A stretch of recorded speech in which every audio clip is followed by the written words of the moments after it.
Today, only XPlay has exclusive new footage of the multiplayer mayhem and SOCOM confrontation for the PS3. Plus, huge game rumors coming out on the heels of reported layoffs at LucasArts. We've got them in the gaming update. And we've got the world premiere trailer for NHL 09. And forget BioShock 2, we've got news on BioShock 3. XPlay starts right now.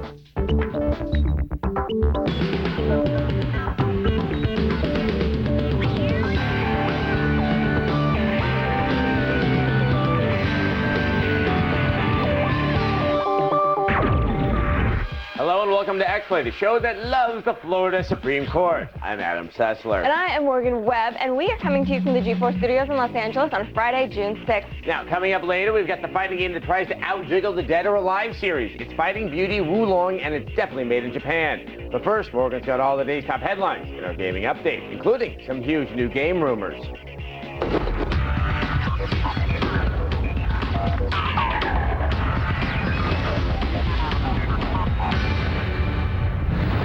Take-Two Interactive has unveiled new details regarding Grand Theft Auto 4 and the BioShock franchise. Take-Two CEO Ben Feder has revealed the first installment of GTA 4 episodic content has been delayed to Q1 of fiscal 2009, which places a release date somewhere between November of this year and January of 2009. The downloadable content was originally expected to be released in October to counter the release of Saints Row 2.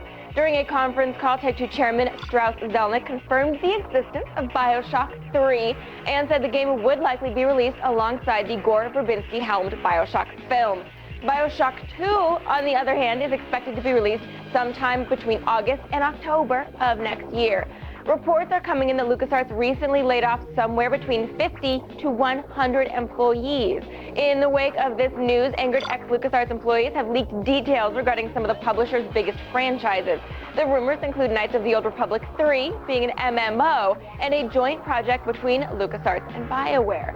Other rumors include Battlefront 3, a sequel believed to be in development at Free Radical, and an official Indiana Jones game along with another Lego Indiana Jones. While The Force Unleashed is said to be finished, disgruntled employees have also leaked that a lightsaber game is in development for the Wii. And finally, game developer 3D Realms has revealed the first snippets of actual Duke Nukem Forever gameplay in the first episode of the Jace Hall show.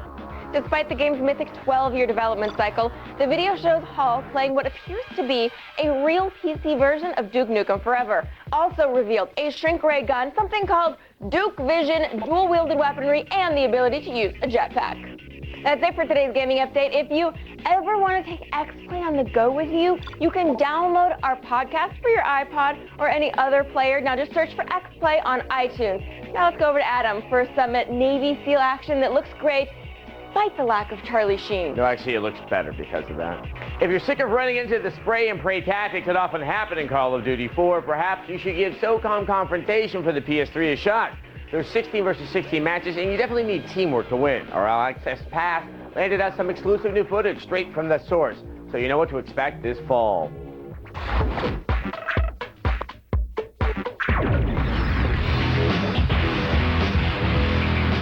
So I'm here with Alan Good. He's the lead designer on SOCOM Confrontation. What is the level that we actually have on back behind us? So this is the classic crossroads, so everybody that's played previous SOCOMs knows and loves. And then we've taken that, we've expanded and added 2 new areas to the side. So we offer a little under twice as much map as what the previous crossroads map did have. And as the game is multiplayer only, I was curious, what are some of the strategies that you look for when you're designing these maps? The real trick is balance, right? So the one thing that we really need to make sure that we can accomplish is all the weapons in the game in general have an area that they're really useful in. So every map is open. We have indoor and outdoor. So the outdoor areas, of course, are going to be great for sniper rifles. While the indoor areas, you're going to want a submachine gun or a shotgun. And then you know your classic assault rifles are good for basically bread and butter. So wherever that you don't want to specialize, say, then you have that option. But what we do in general is we allow stealth movement everywhere. We have a dynamic cover system, so you can actually get in with the 6-axis, peek out in and out of cover, but you don't need to be locked to anything in order to do it. So it's completely open in that regard. We have long sight lines. You can fire from long distances away. So it's whatever type of play that you are most comfortable with, you can accomplish with SOCOM. How many players can be on a team when you're engaging in the game? So on a team, so it's 16 versus 16 is the max. So 32 players in a lobby is the max you can have. If you want, you can reduce that down so you can play on just a 16-player game, or 6 versus 6, whatever you want, but the max is 32 players in one game. All right, well, I got to say, SOCOM, it's looking good. Can't wait for it. And what is the hoped for release date? September. This September, you can expect it. All right, I'll be playing it then. Thanks so much. The Detroit Red Wings may have clinched the Stanley Cup last Wednesday, but that doesn't mean you can't start looking forward to next season already, or next season's game. EA's NHL 09 is a few months out, and here is the world premiere trailer.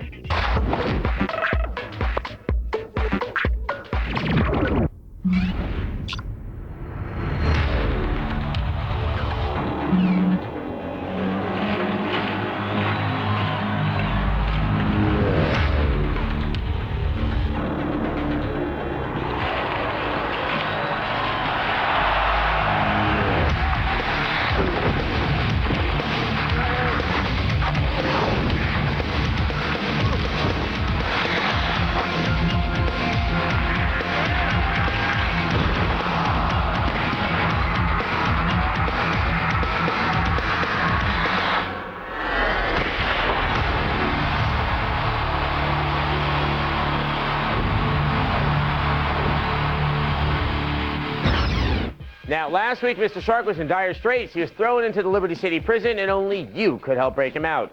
Was the Great Escape a success? Well, take a look.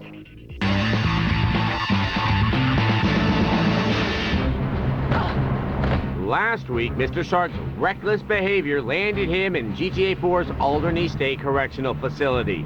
This week, with a little help, he flew the coop. The rules were simple. One team played Sark's thugs and could only use pistols. The other team played prison guards and could use any weapon they liked.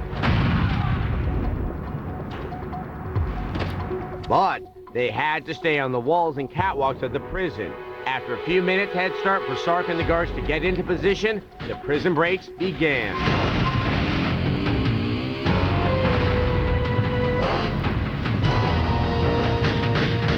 The tough part for the thug teams was getting in. After being shut down at the front gates, Shadow Legion 88, in a show of tactical brilliance, used a technical insertion method that would make Tom Clancy proud.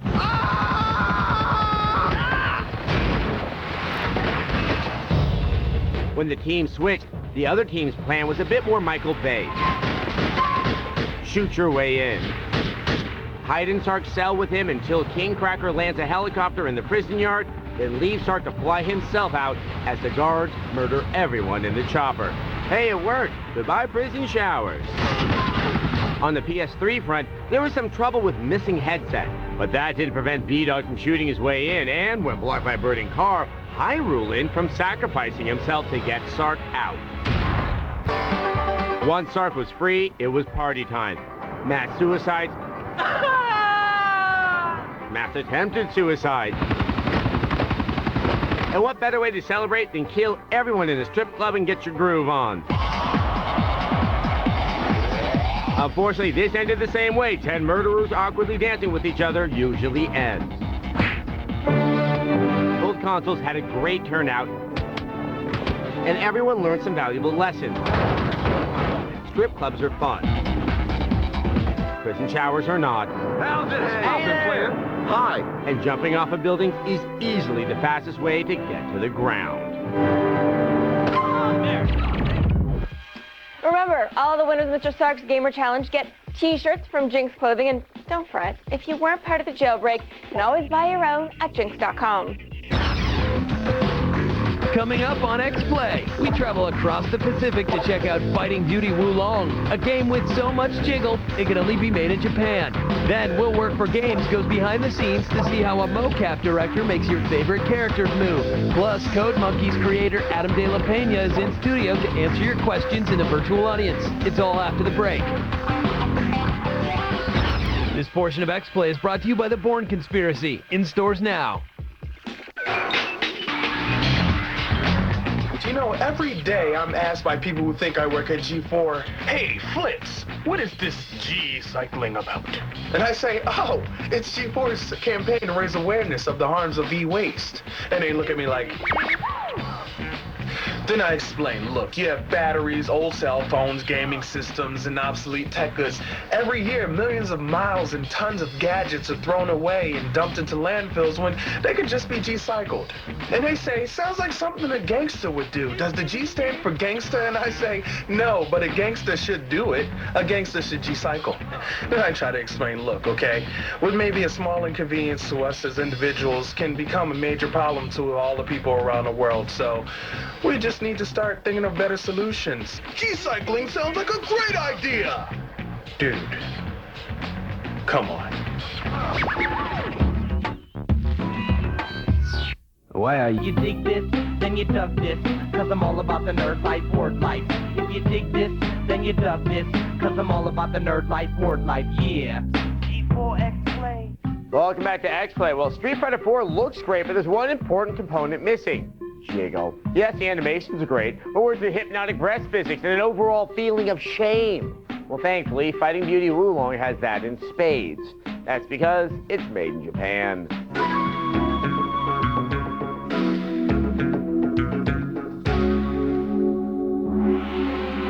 Japan. It's always raining in Japan.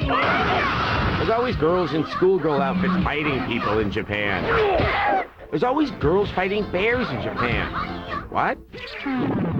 Let's get back to that one. In this segment of Made in Japan, we're going to take a look, a long, sordid, sleazy look, at Fighting Beauty Wulong, a Japanese fighting game based on a manga series very popular in Japan. In this story, our young warrior is trained in the art of martial arts by her grandfather of disreputable character. Although, what's so disreputable about this? Reminds me of that very special episode of Different Strokes. Why does grandfather want his granddaughter to get beat up? I don't know. I'm not up on my Japanese customs. At any rate, grandfather secretly enters her in a martial arts competition. But this competition is different from others. Ladies only. Young, nubile young lady. Just the way grandfather likes it. Along the way, she has to learn her craft. And that takes practice. In skimpy outfits, of course. Just the way grandfather likes it. Yummy! Say, is that Bobby from King of the Hill? That boy ain't right. Of course, when there are no young ladies around to pummel, if you know what I mean, Fighting Beauty Wulong has the next best thing. Bears. Big, smelly, disgusting bears. But enough about John Goodman. Sure, bear fights are something you can see stateside, but somehow it seems slimier in a Japanese game. Just the way grandfather likes it. Fighting Beauty Wulong is a game about fights, a game about unrequited love, and a game about family values. And it could be only made in Japan.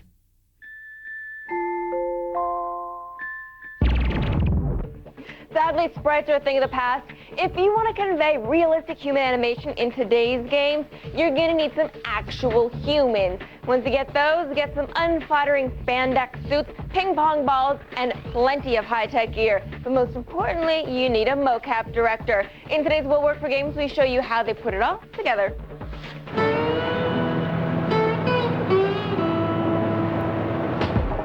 We got a chance to talk with David Pierce, the director of motion capture on Fight Night Round 4. We found out that there's more to it than jumping around in a funny leotard. The motion capture studio is a huge part of the process. This studio here, this is the largest studio in the world. We need a lot of space, both because of the high volume of electronic arts. We also need the physical space for human activity. A professional athlete running at full speed, you can't do that in 10 meters across. The technology is so advanced that unless the setting and the environment is completely replicated, it's pointless. So to take a professional boxer, take him outside of his environment, outside of the ring, outside of even the springiness of the floor, and expect the performance to come out the same is unrealistic.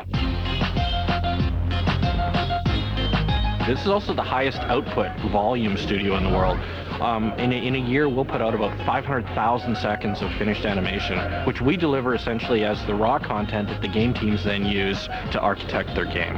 And producing the raw content can be pretty time-consuming. A game like Fight Night 4 will be a big new game compared to Fight Night 3. There could be weeks of shooting that will go on, producing thousands of moves in our games. Other games, maybe it's a smaller sequel, or they have very mature content of animation, might be less. A character-based game could be, 6 weeks of shooting. And if you'd like to get into the wild world of mocap, Dave's got some words of wisdom for you. Although it's a technology, it's also an art. You need a very good, solid education in computer graphics, but also a really solid art portfolio. I like a challenging shoot. The two most challenging are the really complex, high-speed sports, and also the non-sports. Sports is about half of what we do here. The other half of EA's games are character-oriented. They're storytelling, they're action. And, being out on set here when we've got 2 stages going, it's great. I love it. And when X Play returns, Code Monkeys creator Adam De La Pena answers your questions in the virtual audience. But first, find out who are the top bug hunters in today's leaderboard for Lost Planet, Colin.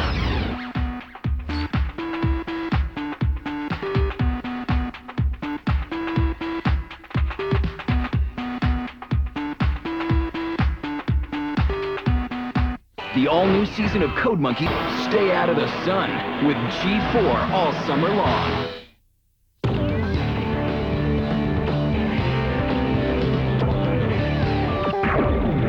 Welcome back to X-Play. Joining us today is the mind behind Code Monkeys, G4's animated series about 2 programmers and many unspeakable subjects. Creator Adam De La Pena is in the studio and ready to take your questions. It's time to welcome the virtual audience.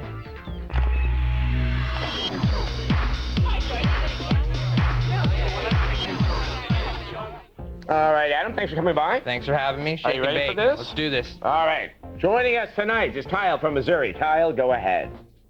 Do you play any old arcade games? And if so, what's your favorite? Kyle, yes, I do play old arcade games. I used to run the arcade at UCLA for 4 years, which was one of the best jobs ever. I actually went to that arcade at UCLA during my 4 years there. Yeah, there you go. Maybe I ran it.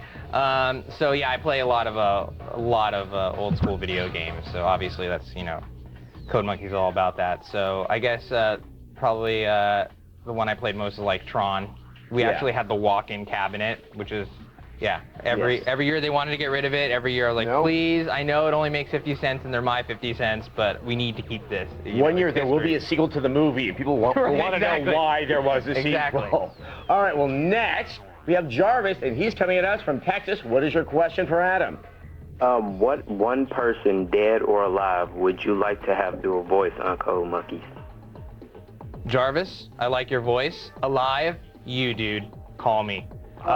Dead, probably, I think Kurt Cobain would be a cool dead dude to have on my show. That would blow my mind. And you'd have a lot of explaining to do about how you managed to pull that off. Yeah. Now, is he dead? Am I raising him from the dead so I can ask him questions too, or is he just still alive? You can.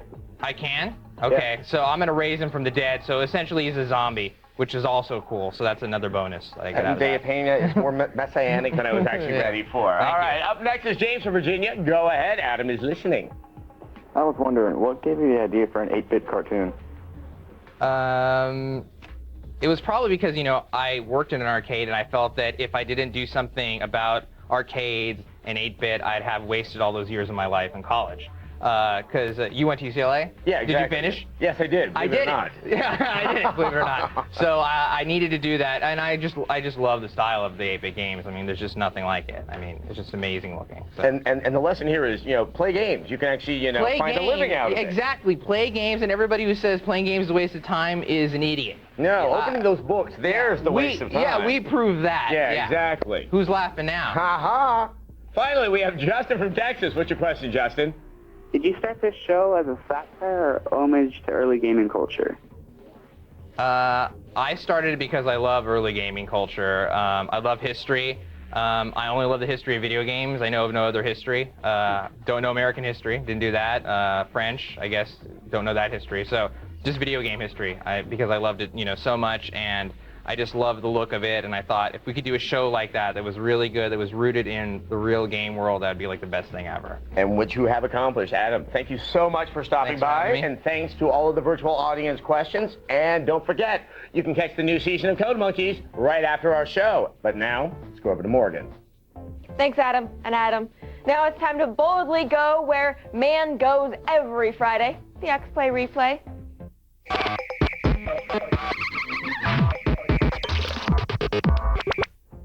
This week we reviewed Mass Effect for the PC. This new version tweaks one of our favorite games of 2007, makes it all the better. The graphics are solid, the mouse and keyboard controls are a great plus.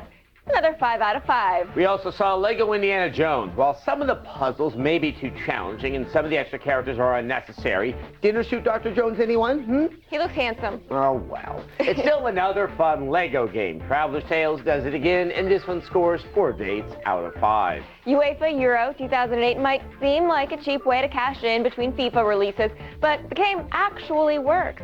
The Captain Your Country mode is a big plus, and this soccer game nets a 4 out of 5. And we got our hands on Ninja Gaiden 2. Itagaki's Tecmo Swan Song is super fast, ultra-violent, and crazy fun. The only problem? No one bothered to fix the horrible camera, which leads to many deaths and much frustration. This one gets 4 ninpos out of 5. And finally, we saw The Bourne Conspiracy. While the game looks and sounds like a Hollywood blockbuster, it's almost just as short. You could blow through this in 5 hours, and that's included the worst driving mechanics we've seen in a while. This one gets 3 repressed memories out of 5. Coming up next week on X-Play, we review the fast-paced multiplayer action of Quake Wars Enemy Territory. Plus, we've got your all-access look at Street Fighter 4, the long-awaited sequel that could bring back the fighting genre. On Thursday, get out your wallets because we've got the top 8 games to own in 08. We'll tell you what are the must-have games that hit stores this year. And Friday, following G4's presentation of the movie The King of Kong, A Fistful of Quarters, tune in to X-Play at a special time, 9 p.m., as X-Play presents Beyond the King of Kong. Find out what happened after the camera stopped rolling. Hear what's next for Steve Wiebe and see exclusive never-before-seen footage of Billy Mitchell. Don't miss it. Plus, we've got new footage of Bionic Commando, Dark Void, and everything else from Capcom's Captivate 08 event. See you next week. Thanks for watching X-Play.